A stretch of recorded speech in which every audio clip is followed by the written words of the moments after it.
Hey internets, now is the time for my quarterly questions and answers session. First of the year actually. I'm currently aiming to do these every few months or so. If you want your question to potentially appear in these, you can either become a public subscriber to this channel on YouTube and just ask a question in the comments of any of one of my videos, because YouTube actually has a handy feature that lets me search for comments from subscribers that contains questions, so that's a pretty easy way to do it. That way I don't have to create a separate thread for it, just any question in any video will work. Alternatively, you can also actually support me on Subscribestar or by becoming a member of the channel, and when you do that, since you're actually helping me pay the bills, your question gets first dibs in these QAs. Speaking of which, let's just get started now, starting with the Subscribestar questions. First of these questions coming from Judah. Could you do more high-octane videos on explaining ANCAP theory? The answer to that is yes, definitely. The reason you don't always see it is that I try to cycle my content between current event content, philosophical content, and general politics content, as well as just content focused on refuting a lot of what the breadtoids and communists out there are saying. There is in fact a pretty wide range in what I do, but yes, philosophical videos on ANCAP theory are definitely on the list. In fact, my next high octane, I'm probably going to do the collectivist fallacy, which essentially is ANCAP theory if you push it to its logical conclusions. On the surface, it's mainly just going to be pointing out the issue of reification and how people reify collectives in ways that don't actually make sense. So yes, that is coming and probably going to be my next high octane, honestly. My thoughts on things come and go. I'm one of those people who tends to have the bad habit of, working on more than one video at once. But the collectivist fallacy is one theory video that I've been aiming to do for quite a while, and it's getting to the point where, yeah, I should probably just make it. Next question. Mr. Ludwig asks, what do you think were the ethical problems with the actual ideology of colonialism, that being a view that it is white Europeans had the right and the duty to expand across the world for the sake of spreading civilization, or more specifically, a stable implementation of rights to the outside world? To be clear, I mean the justification, not the actual actions. That is a good question, probably one that deserves its own video. In fact,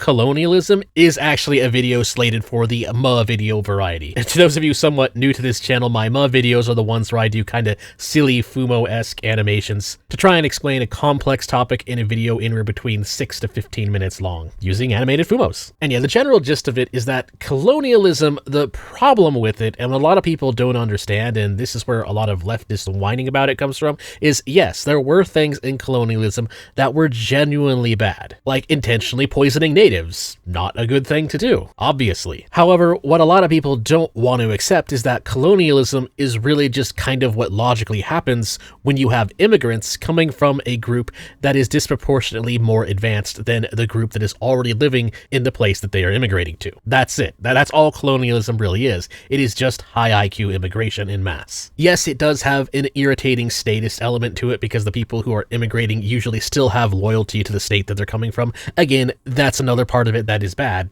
However, the issue of leftists whining about colonialism as if it's some kind of cardinal sin that still has negative ramifications for minorities today, not exactly true. In fact, for the most part, native groups, specifically the natives that are still alive today, have overwhelmingly benefited from colonialism. And of course, they aren't the ones who had their property rights violated for the people who did have their property rights violated back then, so they don't really have a leg to stand on to keep complaining about it. So yeah, it's one of those nuanced questions. I'll get to it when I actually make a video on it. There are some genuine concerns about colonialism, but on the other hand, there's some very large elements of just totally fake victimhood tied to colonialism. Anyway, next question. Autistic Goat. People complain about HOAs usually due to dumb rules or infiltration of some Karen, blah, blah, blah. I recently went through the audiobook of Democracy, the God That Failed, and it seemed in one chapter Hoppe was arguing that something resembling a HOA would be a great way to make sure people are decent in a community by having a sort of conditional ownership. Are people's issues with HOAs due to some state influence, or are they legitimately bad and I'm misunderstanding, or are people just whining online like children? Mostly it's just people whining online like children. What you're basically touching in there is just kind of the Hoppian concept of a private society. And yes, the fact is, a private society will not be totally and completely free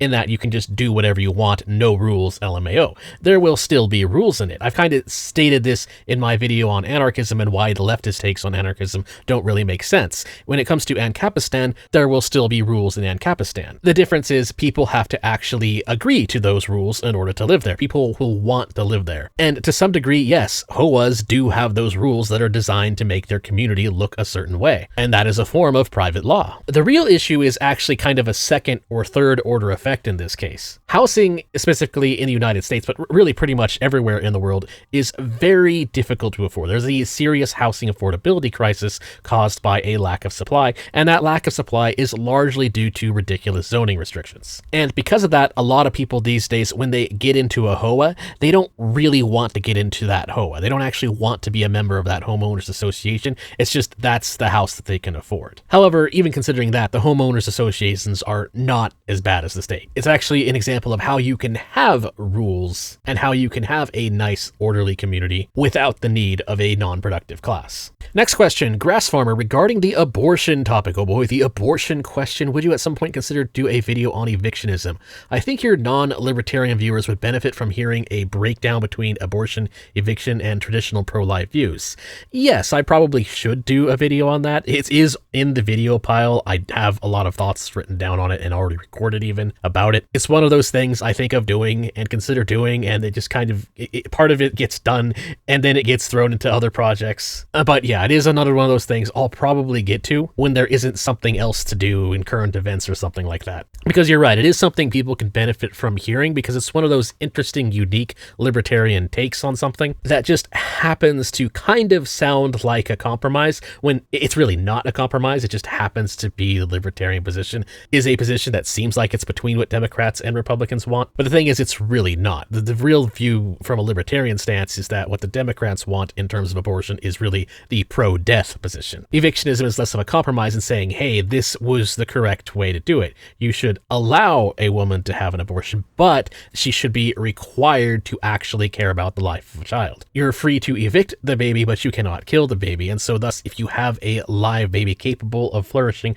outside the womb, you can't kill it. You should put it up for adoption. But again, if you know what evictionism is, you know it's a bit more complicated than that. So yeah, I should get to it. But for now, next question. From Pure Fat Face, how do you make a true argument that certain modern consequences of the economy are not that of true capitalism without sounding like a communist? For instance, late-stage capitalism, while often used to describe things like price gouging or the housing market, it instead forgets the nature of the regulation that causes those problems in the first place. Yeah, that's a little bit hard to do. The issue I've found in the whole capitalism versus socialism debate, the main problem with it is that multiple facets of economics need to be simultaneously understood to finally understand why a lot of the problems we see that are blamed on the free market are not actually caused by the free market. The main issue being that it's a whole massive series of a bunch of second-order effects. A politician will pass a stupid law, and then that stupid law will have a negative consequence, which then a private corporation will take advantage of, which will then make it seem to the normies like it's the fault of the free market, because they don't understand what the politician did to create the scenario that allowed for that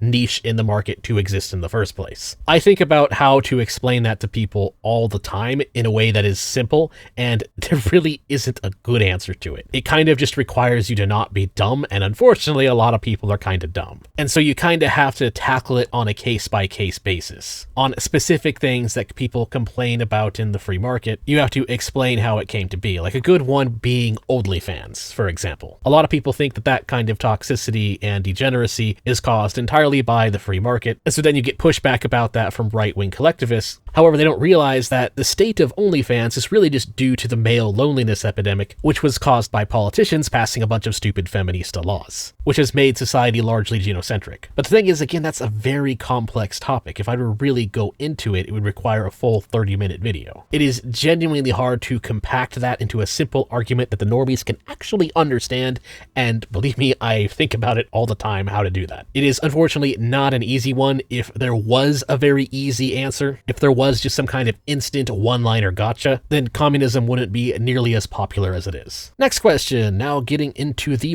panel members. Starting with Dead Shoot 48659, any updates on your medical situation? I know maybe a bit too personal, oof. Yeah, it's a little personal. I should, however, let you guys know because I do have a GoFundMe for it, so I should come out a little bit about it, since again, some of you are helping me with it financially. I feel the need for some disclosure. Part of the reason reason I don't want to talk about it is because it's actually worse than I let on, and I don't want weirdos on the far left harassing me over it and trying to find ways to take advantage of the fact that I kind of have limited time to do things because of my health. But since it's a QA video and I think we're about going to be 10 minutes in at this point, I'll let you guys know. I don't really want to specifically say what it is because it's actually a really rare, irritating illness, which means that certain medical workers in the Pacific Northwest might actually be able to figure out who I am just by me saying what it is. And I'd rather just not have that drama. So what I'll do instead is I'll give you guys the symptoms of what I've got, what I'm kind of going through, and why I can't make as much content as I want to make right now. The good side is it's nothing fatal, but it is a disability level illness. So I can't really go outside and do things like I used to. And it's one of those things where there's no easy pill or easy fix for it either.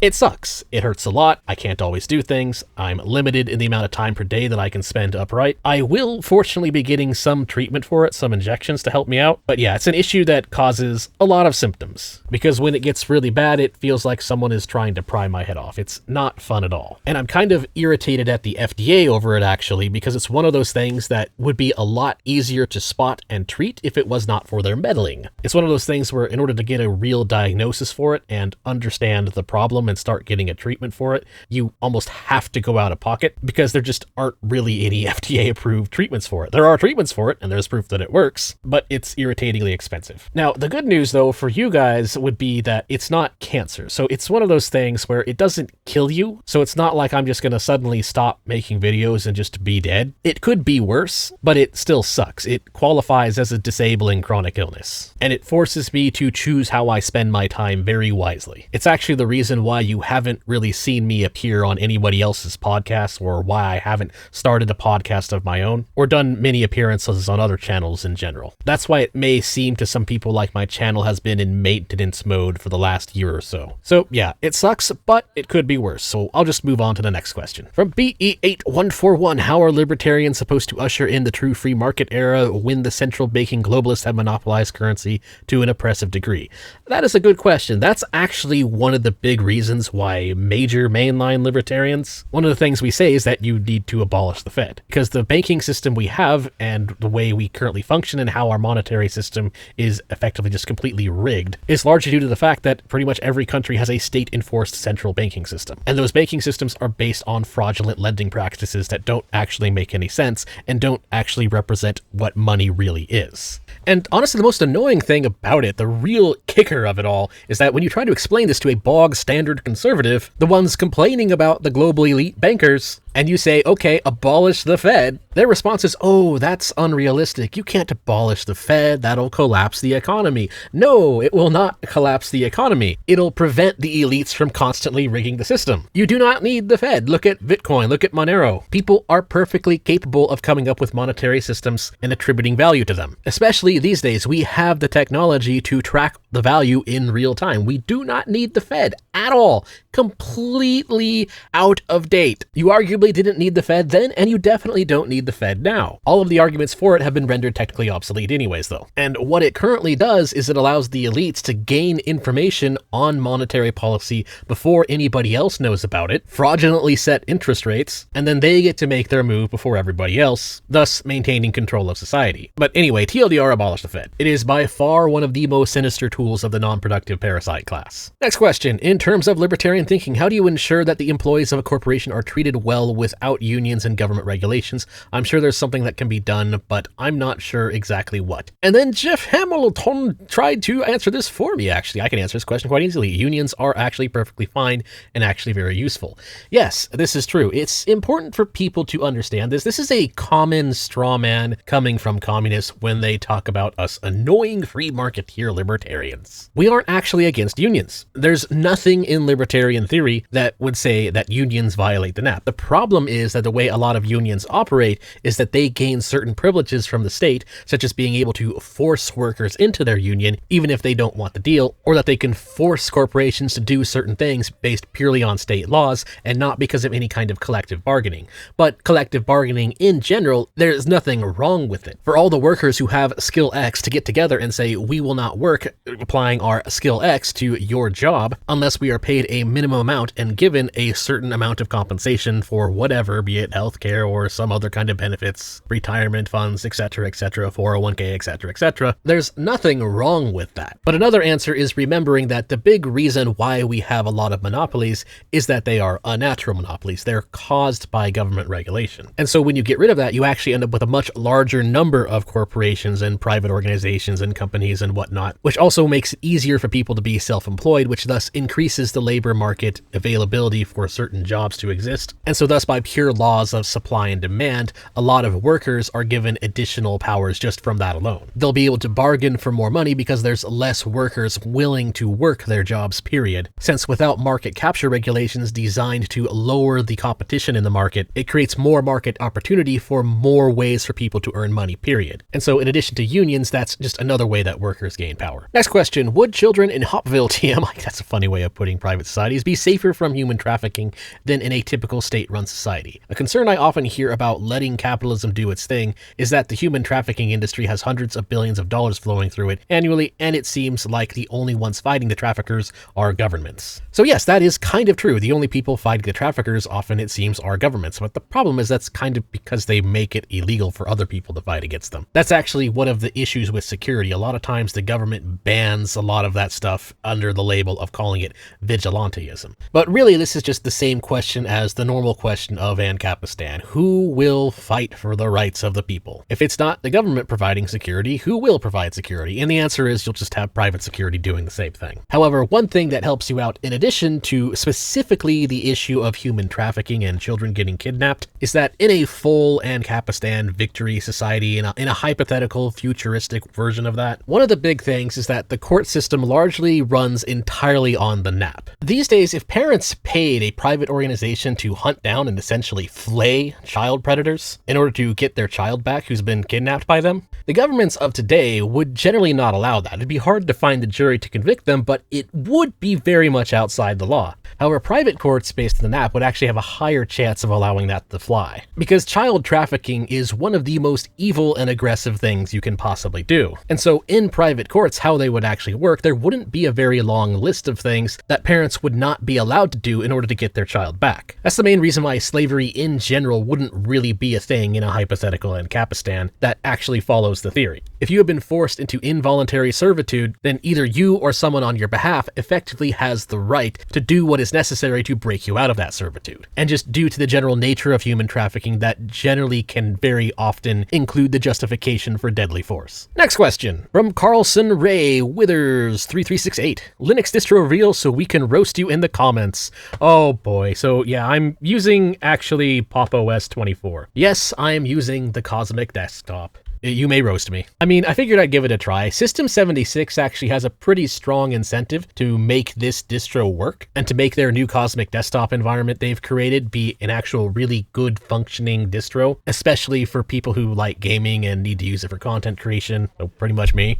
Because you have to remember, System 76, they create Linux-based gaming laptops, very high-end Linux-grade gaming laptops. So they have a pretty strong incentive to make this distro work. And I've been giving it a try. It does have its downsides, mainly versus GNOME Cosmic Desktop environment. It doesn't really have many ways to rice it, really. But the thing is, it does work. I will give it that in its defense. For its shortcomings and what it lacks in some basic functionality, it runs stuff very, very well. I haven't noticed any of that normal Linux choppiness, for example, when running certain high-intensity graphics programs. Like Guild Wars 2, for example, it actually runs it better than Windows does. So you may laugh at me, you may call it Poop OS, but Cosmic is actually not bad. And of course, if you really know Linux, it doesn't really matter. You can still install whatever packages you want. It's a new DE, but it's still coming from the same stream as Ubuntu and Debian, etc. So there's not much difference in terms of the ceiling of what you can do with it. Next question from Thomas Andruo. What is your thoughts on elite theory / the iron law of oligarchy? To me, this is one of the biggest obstacles, weakness of libertarianism. Actually, I would argue that the iron law of oligarchy is the biggest weakness of statism. Oligarchy is actually really just the issue you get with having a non-productive class. And ANCAP, what it really means is it doesn't actually mean anarchy in the colloquial sense of anarchy and how your average normie understands it.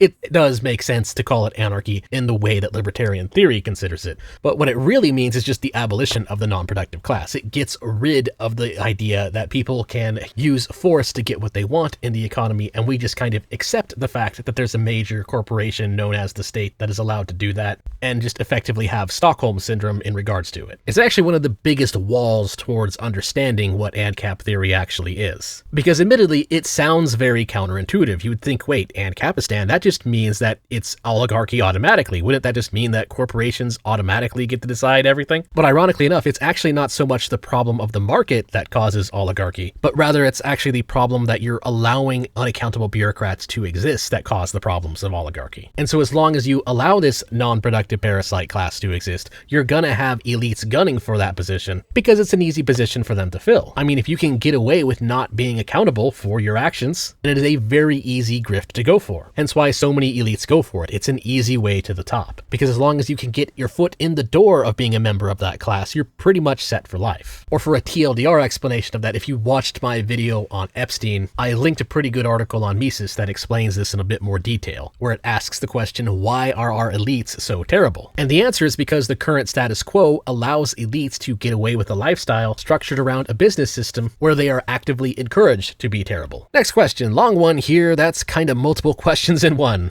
What's your take on the Venezuela-Iran situation? I know libertarians are in general pretty staunchly anti-war, but can you justify it under the NAP to go around blasting dictators that are committing massive NAP violations as long as you keep civvies out of it? Oh yeah, that's definitely a question. I'm just reading this real quick. Yeah, this is one of those things I would definitely need its own video to fully answer. What does a libertarian society do if two parents are starving out and abusing their children on their property and the kids don't have the awareness to even ask someone for help? Like these are all questions that are just multiple layers of theory getting into things. Some of the answers to what you're asking here is just physical removal. Other answers are realizing that children are entering in a contract with their parents and thus private courts would still uphold a lot of that. It is one of the reasons, actually, some of the things I'm reading here of why I'm a Hoppian and why I like to specifically emphasize that I'm a Hoppian, because I personally believe that you do need a private society centered around rules for things to actually work. The NAP really isn't a complete philosophy.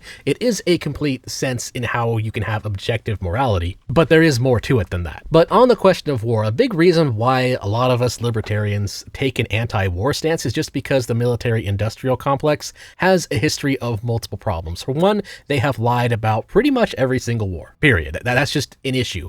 One that a lot of the neoconservatives refuse to acknowledge. If you roll a dice and that dice lands on any number other than 6, the chances are pretty good that the military is lying about something. So when you're asked a question of, is X action justified because of Y fact? Well, a lot of times we later find out that that Y fact just isn't true. Like no weapons of mass destruction. That's a pretty obvious example that we are all pretty much familiar with. Bush lied, millions died. And we spent trillions of dollars to replace the Taliban with the Taliban. When you look at these things in hindsight, it's obviously insane what the United States did. And yet now here we are with Iran, and we're again being asked the question, okay, well, we lied about every single other war up till this one, but this time we're telling the truth. And it's just, the issue is that the state is not a trustworthy organization. But then another issue is just the issue of the fact that a lot of times interventionism doesn't work. Yes, you can say that it's nuanced in some degree. If people are asking to be freed from a dictator, and that dictator is violating the NAP, then technically it is not a NAP violation to remove the dictator. The problem is it's always so much more than that. And the US military has a very bad history of collateral damage. There's that problem too. Like the schools being blown up on Iran, for example. And sure, people have argued back and forth on whether it was Iran that blew up their own girls' school in order to make the United States look bad, or make Israel look bad, or whatever. But sadly, there's increasing evidence that it was just the US military not really doing their due diligence to make sure that they understood what they were firing missiles at. And the thing is, the US military has screwed that up in the past.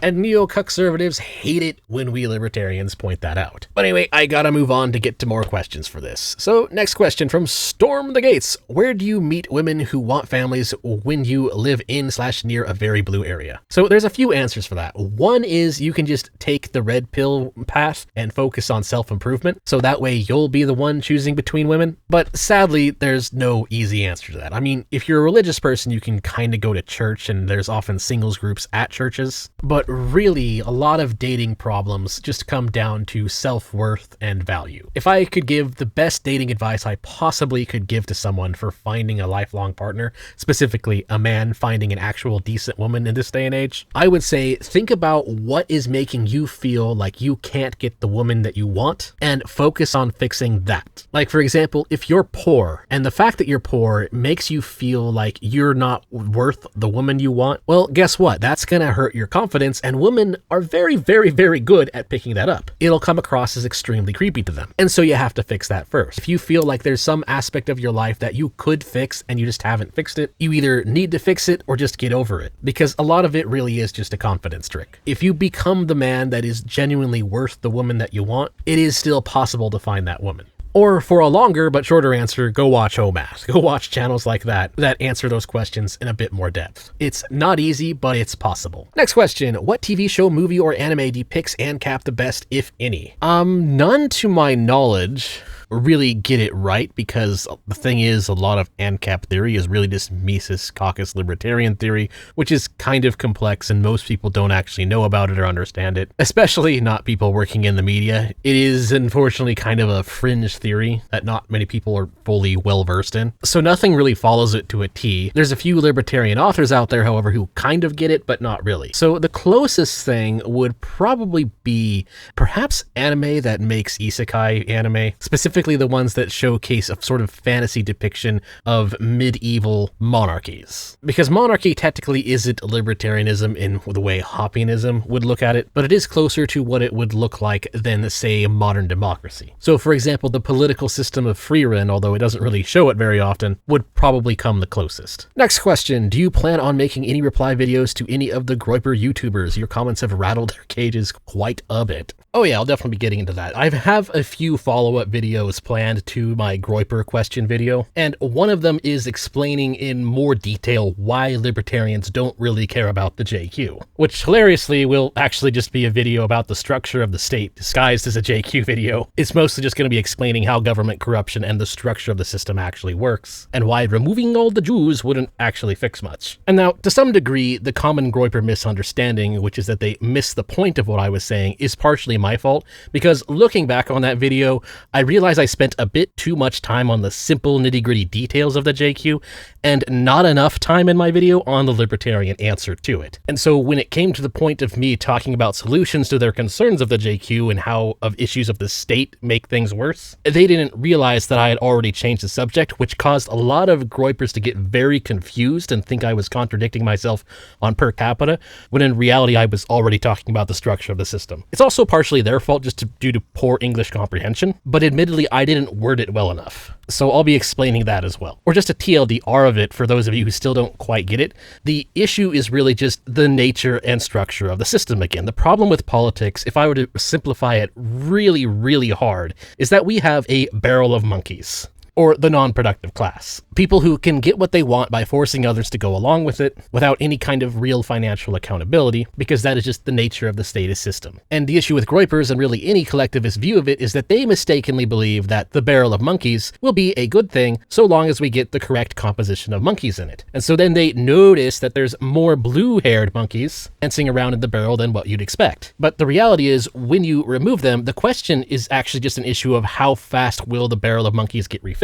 And so if only 2% of monkeys are blue-haired monkeys and they're 10% of the monkeys in the barrel, getting rid of that 10%, well, it doesn't take long to refill 10% of the barrel of monkeys to get things back to 100%. That's why per capita isn't always the best stat to go by. When it's a question of how long does it take to refill an area when you removed a portion of that area, then it's just an issue of why time. The actual composition of what you removed didn't matter, but they don't really get that. Again, they're kind of stuck on the idea that, oh, we just get the right composition, we just get the right people in power, and everything will be all hunky-dory. Kind of the same fallacy that a lot of leftists use. For example, feminism. Feminists pretty much commit the same error in reasoning. They view it as, oh, hey, men per capita are in charge more than women are in the non-productive class. All the monkeys in the barrel are men. Therefore, all the problems are caused by the patriarchy. If we just smash the patriarchy, we will have magical utopia and free ponies for everybody. Which, of course, is completely ridiculous, but the thing is, if you were to go by the to Groiper's response to my video, their own logic would say that that's actually correct. Because feminists are correct on that it's true. Per capita, there's a lot of male monkeys in the barrel of monkeys there. The non-productive class is a lot of men. But that doesn't mean that that's the root cause of the problem. When you're talking about the problem and how to fix the problem, that doesn't always matter. And if you were to just strictly look at it from lenses of per capita, feminism would actually be more correct than the JQ,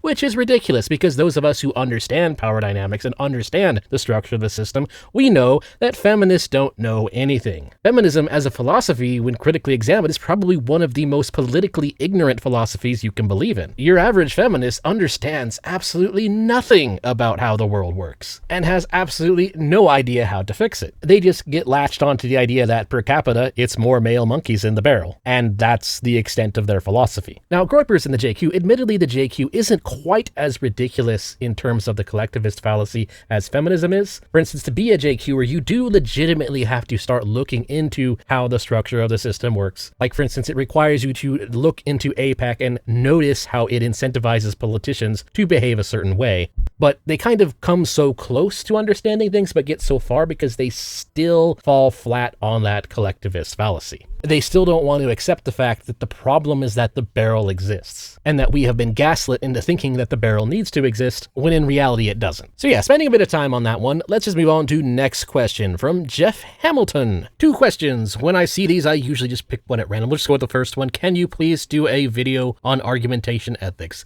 That is in the pot. That's in the list of things that I will probably at one point do a video of. Again, I'm one of those creators where I have too much stuff to do, whereas instead of not enough stuff to do, which is both a good thing and a bad thing because it means I'm often talking about videos I plan to do and they don't get done till a year or something. Although hopefully if the treatment for my health gets a little bit more consistent, I can make a bit more videos. A video on argumentation ethics, however, to answer your question directly, it's one of those ones where I'm just gonna randomly do. It's a straight philosophy video, so it's always relevant and it doesn't really matter when it actually gets released. I could release it tomorrow and it would be relevant in 10 years. I could release it 10 years from now and it'll be relevant in 20 years. You're right, it's probably something I should do because it actually explains the problem of the non-productive class and its existence in a much more direct, ethical, philosophical manner. So I'll bump it up just a little bit for you. Next question. Now getting out of the subscribe star and channel member questions, because I like to do a fair amount of both. Again, channel members and subscribe stars just get first dibs. So now with Matt the Do Filippo 5700, can someone explain how our private cities not just cyberpunk style megacorp cities? I mean, to some degree they kind of are, and that's kind of a good thing. The difference is if you have a whole lot of them, then they have to actually compete for their citizens, which kind of forces them to be non-terrible. So in other words, they'd end up as the cool cyberpunk kind, not the lame kind. A good way to look at it as kind of a proto-system is how Hopp's take on Liechtenstein works, and how it's a small, decentralized political entity, with the only main key difference being that it's monarchy rather than true anarchy. So it still has a non-productive class, it's just reduced. Because that's another thing that can be good.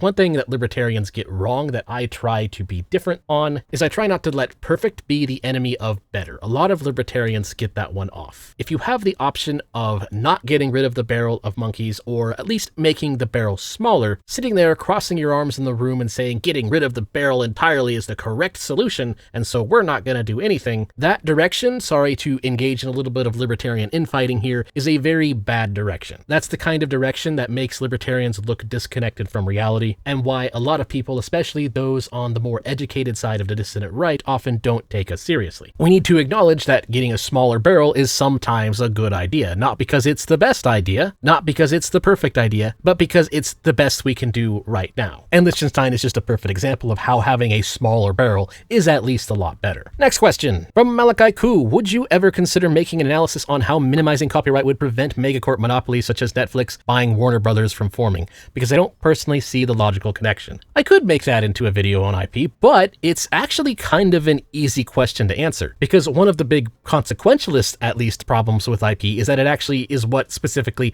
allows big companies like that to even exist in the first place. People have a misconception that a lot of these companies are what develops things. They really don't. There's plenty of indies out there who will develop the same things. What Warner Brothers and other other similar organizations like Paramount, etc., or just general Hollywood, Disney and Netflix, etc., they're actually just IP holding companies. That's all they really do. They just buy and hold on to IP, because IP is really just a state-sanctioned monopoly. It's a state granting you permission so that you're the only company that is allowed to use this certain quote-unquote intellectual property piece. That's all it is. It's just in a natural monopoly granted by force over an idea. And being in a natural monopoly is what allows it to get so big in the first place. And so in your specific question, the Netflix and Warner Brothers merger, it's just the richer of the two buying off the other's intellectual property. But if you reduce or get rid of intellectual property rights in general, or even just slightly reducing them, it reduces the incentive to have these monopolies over IP in the first place. In fact, if you were to get rid of it entirely, these companies wouldn't even exist. What you have instead would just be companies that handle investments from other people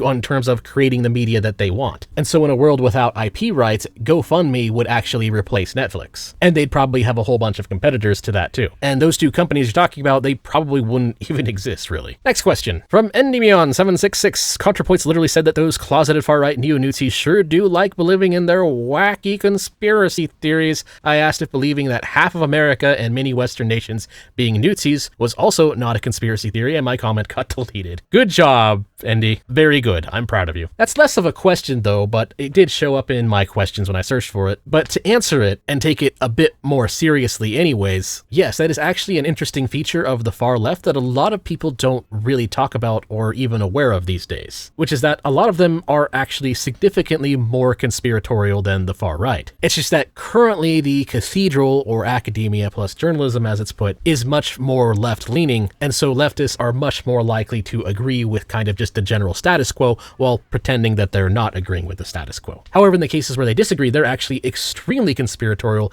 and their conspiracy theories make absolutely no sense. Like, for instance, right now there's a far left tanky conspiracy theory that North Korean elections are totally heckin' valid. No, seriously, they actually, sincerely, unironically believe that the North Korean dictatorship, that the People's Republic, has a 100% approval rating, or 99.7% as of recent or something. They actually want to believe that that's valid, despite overwhelming evidence to the contrary. And that is an insanely stupid conspiracy theory when you think about it logically and take in qualitative analysis in a serious way for even just longer than a few seconds. There's no way, no how, that a country that locks its borders from the inside to prevent people from getting out has a 100% local approval rating. Otherwise, they wouldn't need to do that. And the root of that is just not understanding how other people think. A very common feature of far left thinking, one of the general problems with it, that actually isn't really a political issue, but it's just something that is happenstance, is that they're very big on projection. They don't actually understand how other people think. They just project their own ideas onto it. The tanky believes that communism works and is great, and therefore everybody in North Korea must believe that communism works and is great. That's the extent of their thought process. Or really, to put it specifically, they don't actually think at all, they just project. That's part of why they believe in so much collectivist nonsense, because they assume that everybody else is thinking the same thing that they're thinking. It comes from a place of very low consciousness. That's why they can't really do qualitative analysis. It requires them to understand incentives beyond their own mind and their own incentive structures that they experience in their personal life,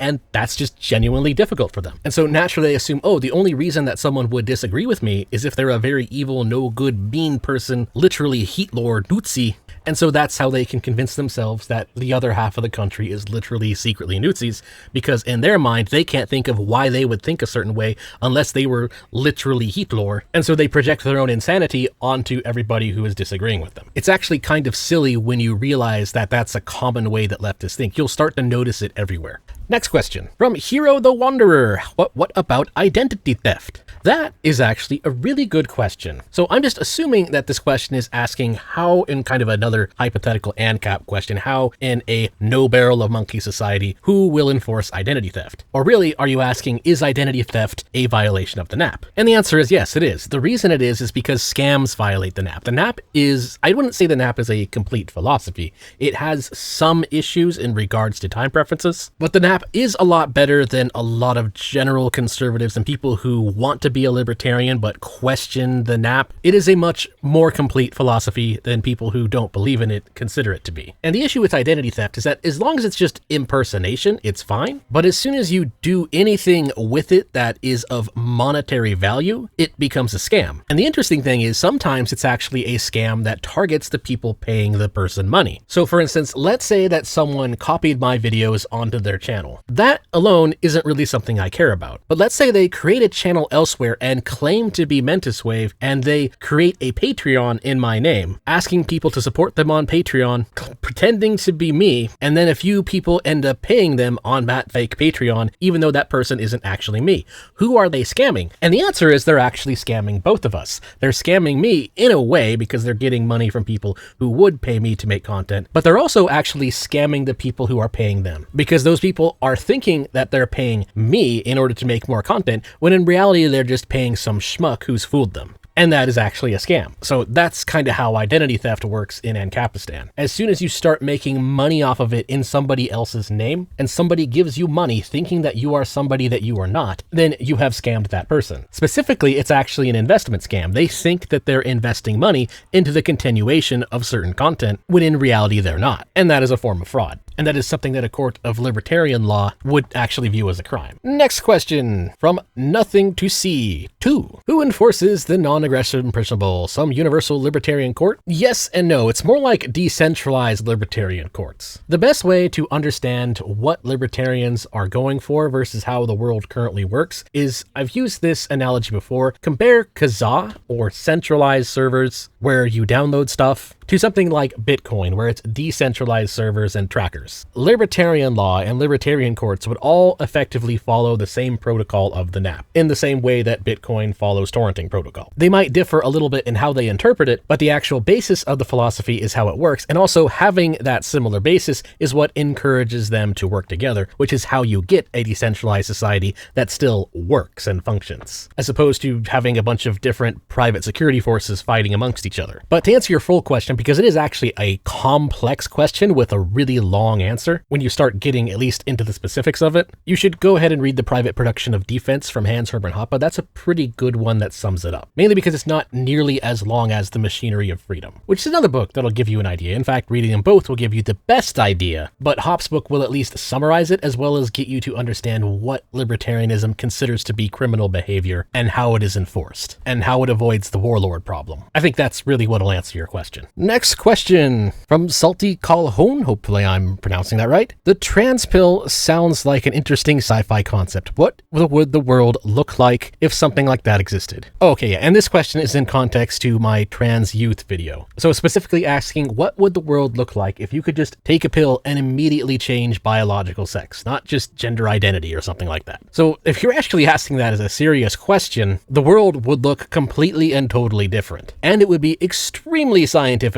advanced. Because like I said, the problem really is that pill, we don't have any way of making it. In fact, that pill is so far beyond in science fiction that based on current medical understanding, it's believed to be impossible. And the way that modern medicine would describe it would be alchemy at a cellular level. It's not anything realistically achievable within the next few hundred years, if ever. I was just using it as an example of a society where the trans ideology in regards to children would kind of make sense. And the problem is we don't live in that society, and therefore their justifications for pruning out children doesn't make sense. That's really the point I was making. I mean, yeah, that society would look radically different from what we see today, and people would probably be able to change their body in all sorts of weird ways for certain jobs. I mean, you'd probably, being able to use the same technology, be able to give yourself gills or something and go swimming in the ocean without need of any scuba gear. I mean, it would be a pretty amazing society to live in, to be honest. But we don't live in that world, and again, I was just using it as a hypothetical. Next question. Can I send you BTC somehow? I mean, yeah, I probably should set up some kind of cryptocurrency donation system. It's just that I already have quite a few others, like Ko-Fi works, Subscribestar works, and you can just become a member of the channel. I do like channel memberships, and Subscribestar especially because you guys actually get something out of it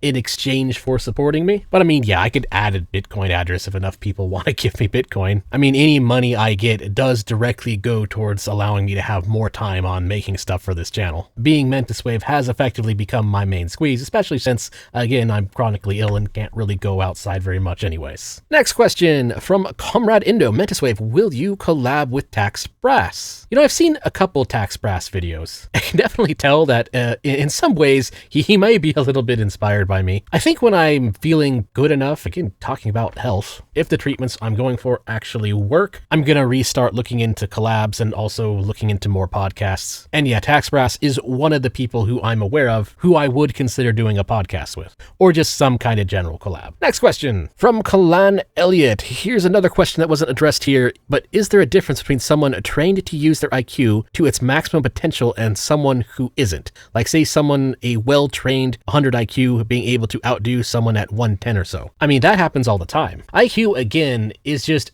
general intelligence in the same way that there is such a thing as general fitness. And so it's an answer of specialization. If somebody with less physical fitness than another guy trains specifically to do bike races, then he will probably beat a guy who's slightly more physically fit than him at specifically cycling races. And likewise, someone at 100 IQ who trains themselves on critical thinking and goes to college for an actual real degree and not some liberal arts crap that is basically increasingly more useless thanks to AI these days. Anyways, I mean, if you actually fill your mind with useful information, then yes, a person with an average IQ can outdo someone on the lower end of +1 SD. That's one of the things that the people who criticize IQ are correct about. When they say IQ isn't everything, they are technically correct. The problem is they then just take that a step further and commit the standard black and white fallacy and assume that because it's not always the best thing to use for determining intelligence in regards to a certain subject, that it therefore must never be. It's like the idea of certain factors having an impact that is something between 100% and 0% just completely eludes them. I've never understood why this is such a favorite fallacy of the midwits, but it is what it is. Next question. Devin Holsworth 5531, are you telling me that the person who went 200k into debt to get a degree for something they could have learned to do watching YouTube videos is not a high IQ person? I mean, for the most part, yeah, although that one does have a little bit of nuance behind it, as much as people hate that word. And generally, people who get a college degree are higher IQ than average. Of course, what you get a degree in does kind of have an impact on that. There's a chart of IQ and what you get your degree in, and some degrees are not that much better than average. Some of them actually are pretty much average. Whereas higher up to things like astrophysics, then you start to get into +1, +2 SD. But on that question specifically, it kind of depends on the degree, because some degrees out there, you can still learn pretty much everything of really just about every degree based on things online. For instance, if you know how to use the internet and you know how to torrent especially, and you know how to use Sci-Hub, you know how to use all the tools at your disposal, then you can get just about any of the materials that are taught in college. And if you are smart enough to be an autodidact, you could pretty much teach yourself anything. However, in some cases, the degree itself is valuable. Like, for instance, a doctorate. There is value in getting a PhD, even though it is expensive, because you can then transfer that credential into a high-paying job. And of course, the higher you get in complexity, the harder it is to teach yourself via the autodidact angle. Like for extremely complex topics like how to be a neurosurgeon, for example, you almost kind of need hands-on training for that. I wouldn't really trust someone to do that if all they know is from reading a book. There are some genuinely high-level things where that becomes less true. But for something like liberal arts, well, you're actually better off teaching yourself that stuff than going to college for it. So it's one of those things where it's kind of a spectrum rather than a straight answer. Some degrees are valuable, some degrees are crap. Some things are easy to teach yourself, some things are not so easy to teach yourself, and some things it's actually better to teach yourself. Next question. Dario Carpaman 8453 asks, what about environmentalism? And it's specifically asking in regards to political ideologies tier list. So environmentalism, it depends on what the context is. Environmentalism, strictly as a political ideology, is pretty stupid because it's not really a complete ideology. It doesn't actually answer how society should be structured or how power systems should work. It's just, well, environmentalism. It's just saying you can't do anything that harms the environment, and that's really it. I mean, sure, it's more complicated than what I'm letting on, but they don't really have much to say as a political ideology. However, on the other side, if you want to ask how about environmentalism in regards to how a libertarian might view it through the philosophy angle of the nap, well, that's a different question and a bit more of an interesting question. Because to some degree, the nap does actually allow for some level of environmentalist takes to make sense. I mean, just to give you a very extreme, obvious example, let's say some complete and total mad lad built a machine, and what that machine does is it just pumps the air full of toxins to the point of changing the Earth's atmosphere to be toxic. And now he's built this machine in the middle of the desert somewhere where nobody lives. So in the heat of the moment, in the instant time of where he's building that device, he's not actually violating anyone's property rights. However, the effects of his machine and what he is doing absolutely violates everyone's property rights. Because by taking away people's ability to breathe, albeit slowly, he has thus damaged everybody else's property because now they can't breathe on their property. And part of what makes a property valuable is that you're able to breathe on it. You have negatively affected the composition of the property. And from that kind of silly extreme example, you actually can extrapolate that to some degree environmentalism does make sense. You can't just go and chop all the trees down in the world, for example, because that would kind of have the same effect. By doing that, you have taken the air away from other people's property. And so if there's a logical conclusion of a very obvious second order effect that damages the environment in such a way that it damages other people's property, then that can definitely be argued to violate people's property rights. It's why when you get into things like complex libertarian theory, why you can't just build a dam at random in the river willy-nilly, because that can often imply flooding somebody else's property without their permission. It's the same thing as launching a nuke at your neighbor's house, but instead you are launching a tidal wave at their house. It's just a different way of violating people's property rights. Next question. Neil Huskins asks, is this just personal incredulity but with extra steps? Specifically in response to my video about first order bias, so talking about second order effects. Yes, to some degree, not understanding second order effects is just a more advanced fallacy of personal incredulity fallacy. I don't understand this, therefore it is false. It's just a stupider version of, I don't understand what will happen in chain of events from A, B, C to D, therefore D doesn't exist. It's a different enough fallacy to call it out specifically, but yes, first order bias really is just kind of incredulity, but down the chain of events. Whereas personal incredulity, the main difference is they're not able to understand what is right in front of their face, and so they assume that it must be false. So there's no chain of events. They're just looking directly at A, and they're unable to understand A. It's not even a question of how A will lead to B and then B will lead to C. They're just genuinely unable to understand A, and so thus they conclude that A doesn't exist. In fact, first order bias is kind of what happens when you don't immediately commit a personal incredulity fallacy. In fact, you do get past that first hurdle and you understand A, but then the person guilty of first order bias finds themselves unable to understand anything else. So that's the difference. Next question from Amald Toho fan, or Tote fan. I'm just going to call you a Toho fan because it's more interesting. Asking, what music is that? It makes me feel very nostalgic for some reason, and I would really like to know. Can anyone identify it for me? So the reason I'm answering your question is actually because no one will be able to identify that for you. I have recently taken to making my own music, and it's basically half me and half AI. So here's an interesting, totally unrelated to philosophy or politics thing that I guess I'll share with you all, which is that right now may be the most fun time to learn how to use a MIDI keyboard. If you download LMMS and get a MIDI keyboard and make a little jig, you can then use AI to remix it with additional instruments. That's one thing AI music has actually gotten good at. AI music is at the point where its ability to cover things is actually quite good. That's why if you search for it, you might have noticed in the last few months that a whole bunch of new sort of remixes have been coming out, like Mega Man, but as Final Fantasy music. And that's because you can take Mega Man tracks,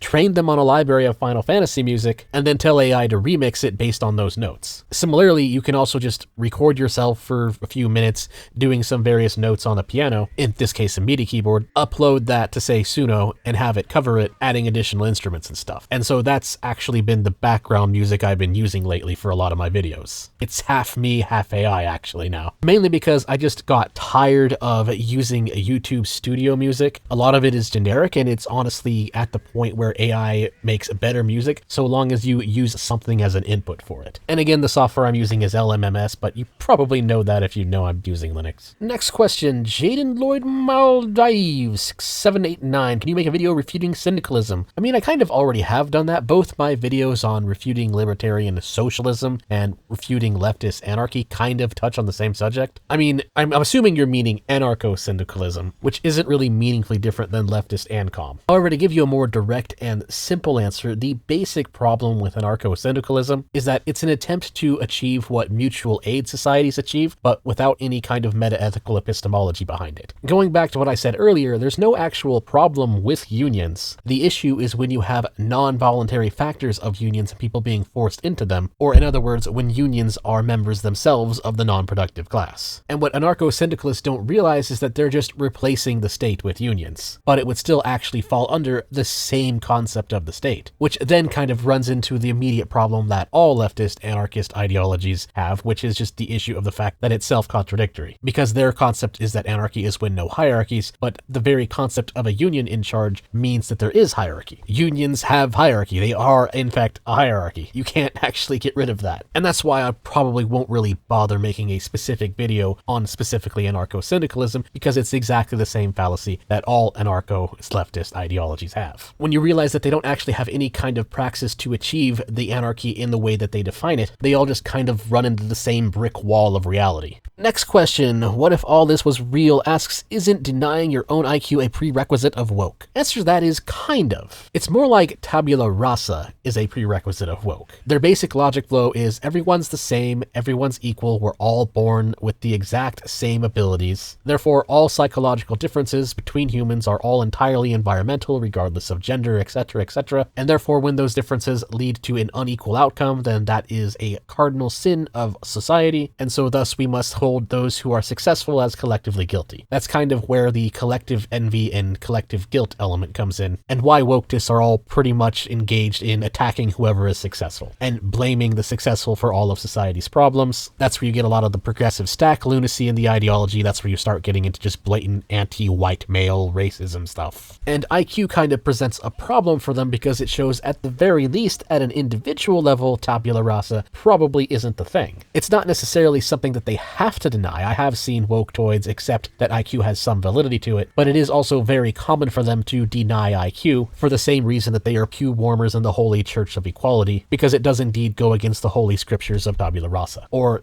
short answer to your question, yes, mostly, but there's a little bit more details behind it, and the reasons behind why they think that way. It's very hard to believe in IQ in the way that psychometrics looks at it, while also treating human equality as a fundamental axiom. I mean, you can do it, technically, it's not completely mutually exclusive, because you can just say that IQ itself is environmental, but has some value beyond that. But it's easier for the woketoids to just deny IQ entirely, mainly because there's plenty of evidence that it's not entirely environmental. And so that's why it's very common for them to just kind of trash IQ in general and claim that it's some kind of neo-Nazi conspiracy, even though it isn't. Hopefully that makes sense. Let's just move on to next question from Nuxmaster. Is positive freedom even real if it fully and always derives itself from negative freedom? I mean, yeah, it kind of is real. It's just a misunderstood concept. You can definitely argue that the original distinction between the two was kind of pedantic and pointless. The TLDR problem of Vush's entire ideology is that he misunderstands the benefits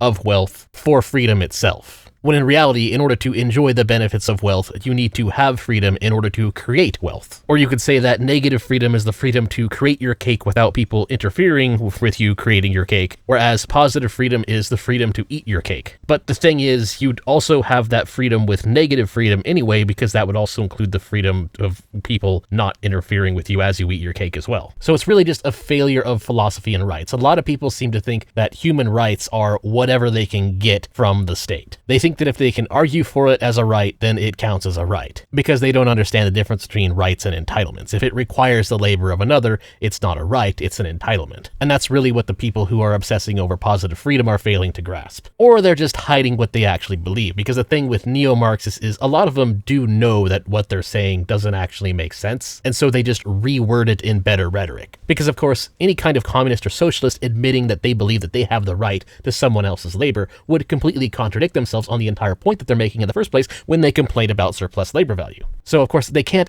word it like that. They can't admit that what they want is an entitlement, and so they adopt different terminology into their lexicon as a form of gaslighting by equivocation. Next question, what about people who understand per capita but pretend not to? Yeah, kind of goes hand in hand with the previous question. Even as someone who interacts and watches a whole lot of leftist commie slop content, it's still often difficult to tell the difference between a true believer, useful idiot, and somebody who is just a grifter. Because that of course is really just the answer to your question, to be honest. The people who understand per capita but pretend to not do, they're just grifting. Either that, or they just genuinely believe that they can lie their way into Marxist utopia. I've seen a few people who seem to be between the idea of a true believer, useful idiot, and someone who's a grifter, or just someone who's generally dishonest. There's a few who recognize that there's a few flaws in their theory, but they can't emotionally accept that their entire theory is flawed. I've seen a few people on the ANCOM side who seem to think like that, where they kind of know what they're doing is wrong, but they don't want to admit it to themselves. They can't admit, for maybe just egotistical reasons, they don't want to accept the fact that their entire life's belief system up till that point has been wrong. And so they pretend to not understand things, not just as a way to deceive people into going along with what they're saying,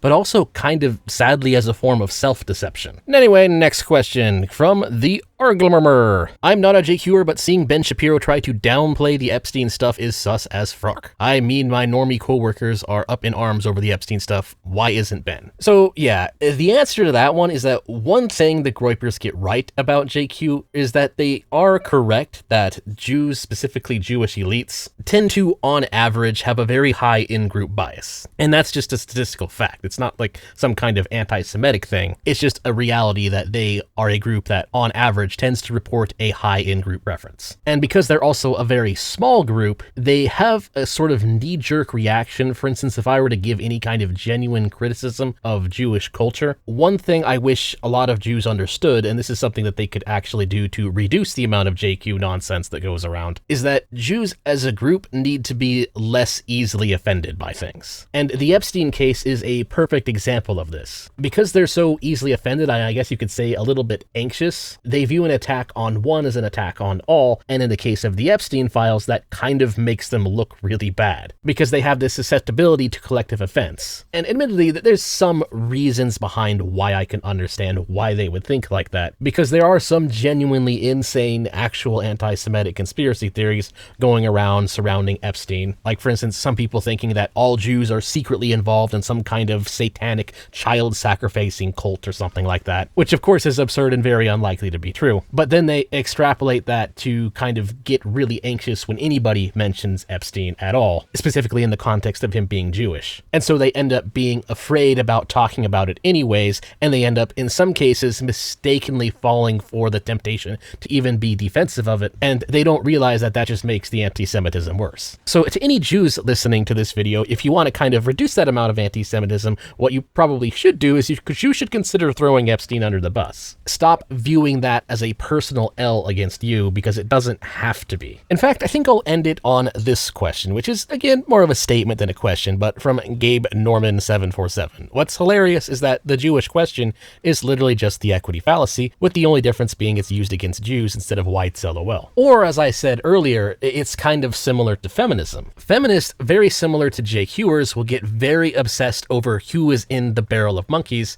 in an attempt to kind of put emphasis on the fact that it's mostly men, and then they use that to try and infer that their patriarchy complaints are exactly what's going on with the world, and thus they use that to try and say that the solution to all the world's problems is everybody to adapt feminism, which of course is ridiculous, because if we were to pass a law or something requiring the barrel of monkeys to be 50% male monkeys or 50% female monkeys, that wouldn't change the structure of the system. It wouldn't change the problem of the issue, which is the fact that the barrel exists. You'd still have a non-productive class, you'd still have unaccountable bureaucrats, and so thus you'd still have corruption, you'd still have inefficiency, you'd still have mostly all of the same issues. And when it comes to these kind of collectivist views of power dynamics in general, they all commit this same mistake. They use collective guilt in place of understanding the structure of the system. They don't want to admit that that structure at an individualist level actually incentivizes corruption, or they just don't want to understand it, which is also why they get obsessed over which group is more disproportionately involved in it,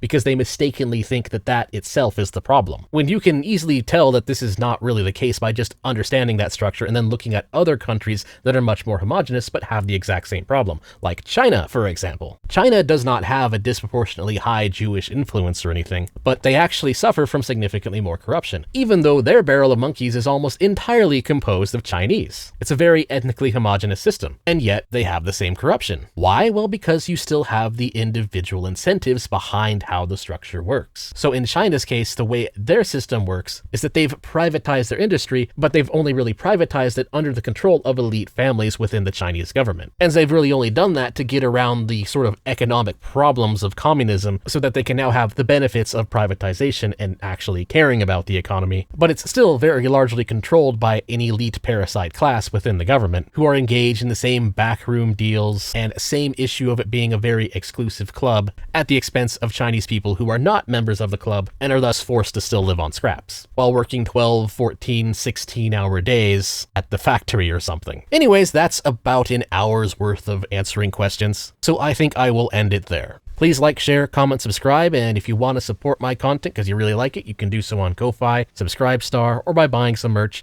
And again, if you become a member of the channel or join me on Subscribestar, then you also get first dibs when the QA videos come out. But for now, that is all. Thank you very much for watching. Till next time.